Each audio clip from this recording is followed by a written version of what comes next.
Good morning students. कल हमने chapter 4 पूरा रीड कर लिया था। आज हम उस चैप्टर के शब्दार्थ यानी वर्ड मीनिंग को लर्न करेंगे। तो स्टार्ट करते हैं। फर्स्ट, कौंधना, चमकना। जब बारिश होती है तब बिजली चमकती है तो उसको ही बोलते हैं कौंधना। कौंधना, चमकना। मेरे साथ बोलिए, कौंधना, चमकना, कौंधना, चमकना।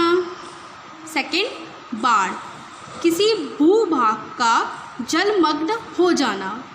किसी भूभाग का जलमग्न हो जाना जिसको बोलते हैं बाढ़।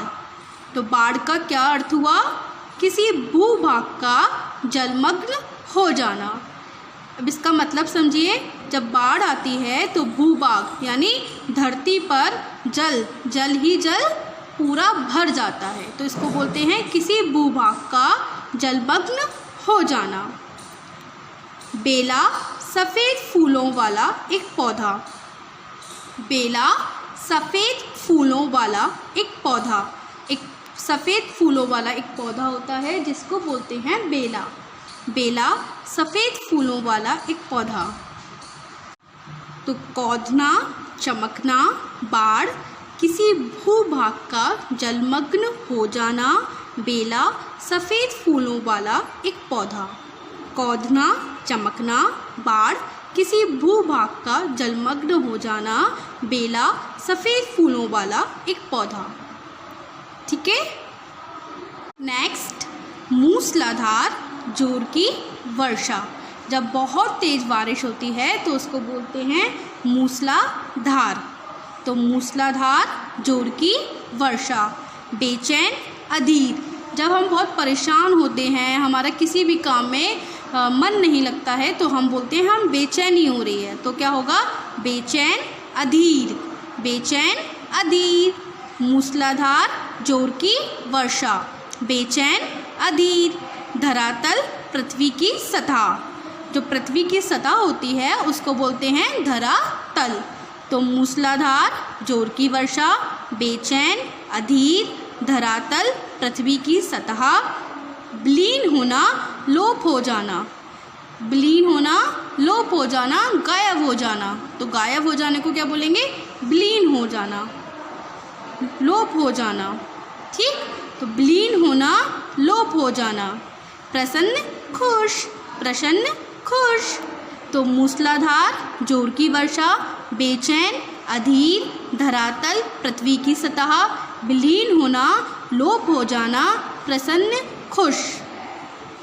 अब आप मेरे साथ बोलिए, मूसलाधार जोर की वर्षा, बेचैन, अधीर, धरातल, पृथ्वी की सतह, विलीन होना, लोप हो जाना, प्रसन्न, खुश।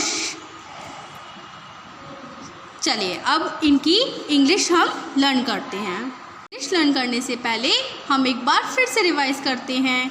कौंधना, चमकना, बाढ़, किसी भूभाग का जलमग्न हो जाना, बेला, सफ़ेद फूलों वाला एक पौधा। कौंधना, चमकना, बाढ़, किसी भूभाग का जलमग्न हो जाना, बेला, सफ़ेद फूलों वाला एक पौधा। अब हम इंग्लिश लर्न करते हैं।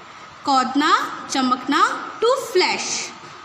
कौंधना, चमकना, टू फ्लैश। कौंधना, चमकना, टू फ्लैश। बाढ़, किसी भूभाग का जलमग्न हो जाना, the submergence of an area in water.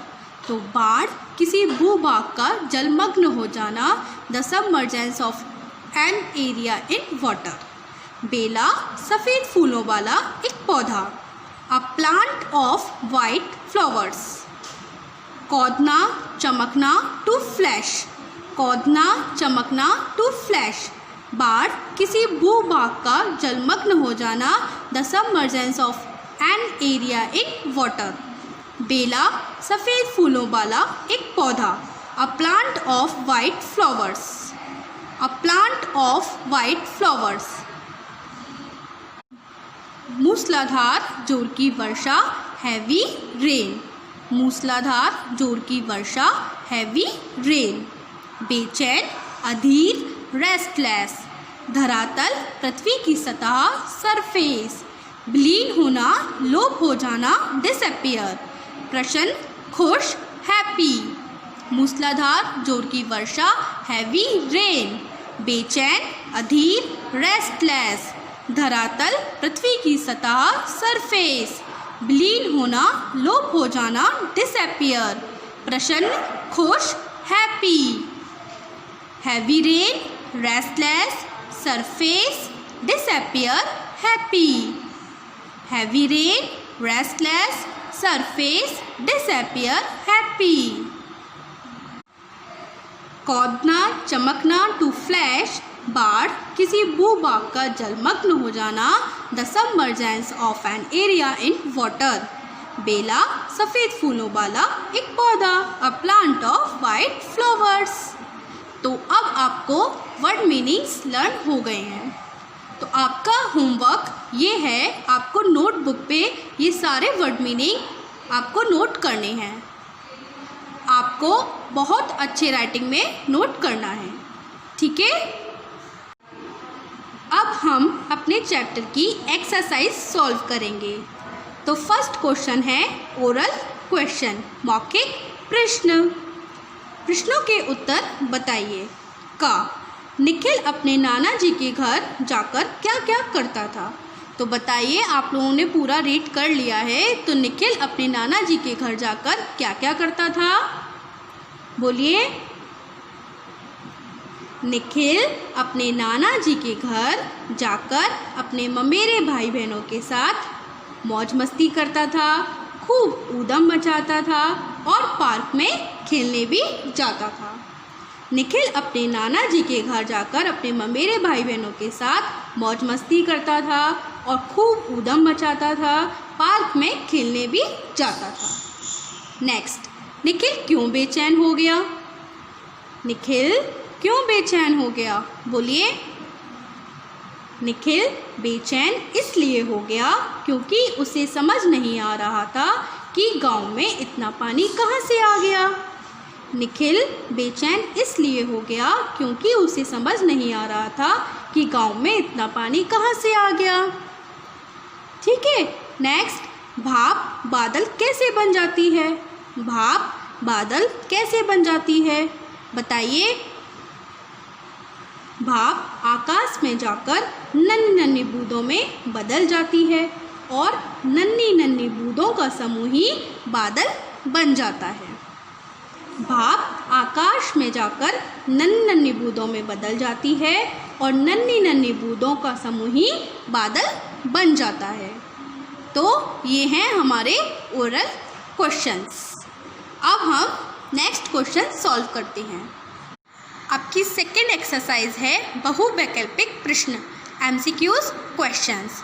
इसमें आपको क्वेश्चंस के 3 आंसर हैं, इसमें से आपको एक करेक्ट आंसर चूज़ करना है। तो क्वेश्चन क्या है, छुट्टियों में निखिल कहाँ जाता था, बताइए। दोस्त के घर, नाना जी के घर, दादाजी के घर। निखिल छुट्टियों में कहाँ जाता था, दोस्त के घर, नाना जी के घर, दादाजी के घर। कहाँ जाता था, नाना जी के घर। नेक्स्ट क्वेश्चन है, बच्चे अपने घरों की तरफ क्यों भागने लगे। बच्चे अपने घरों की तरफ क्यों भागने लगे। आंधी आने के कारण, भूकंप आने के कारण, वर्षा होने के कारण। बताइए, बच्चे अपने घरों की तरफ क्यों भागने लगे। आंधी आने के कारण, भूकंप आने के कारण, वर्षा होने के कारण। बोलिए। बच्चे अपने घरों की तरफ वर्षा होने के कारण भागने लगे। नेक्स्ट, वर्षा का पानी कहाँ से आता है। वर्षा का पानी कहाँ से आता है। तालाबों से, बादलों से, नलों से। वर्षा का पानी कहाँ से आता है, तो बताइए वर्षा का पानी कहाँ से आता है। तालाबों से, बादलों से, नलों से। बोलिए। बादलों से। नेक्स्ट, भाप कैसी होती है। हवा से हल्की, हवा से भारी हवा जितनी हल्की। भाप कैसी होती है? हवा से हल्की, हवा से भारी, हवा जितनी हल्की। भाप हवा से हल्की होती है। अब हमारा सेकेंड एक्सरसाइज खत्म हो गई। अब आपका आज का होमवर्क है कि आपको अपनी नोटबुक पे वर्ड मीनिंग नोट करने हैं और राइटिंग का बहुत ध्यान देना है। तो आपका आज का रिटन वर्क क्या है? आपको अपनी नोटबुक पे चैप्टर 4 के वर्ड मीनिंग नोट करने हैं विद इंग्लिश। ठीक है।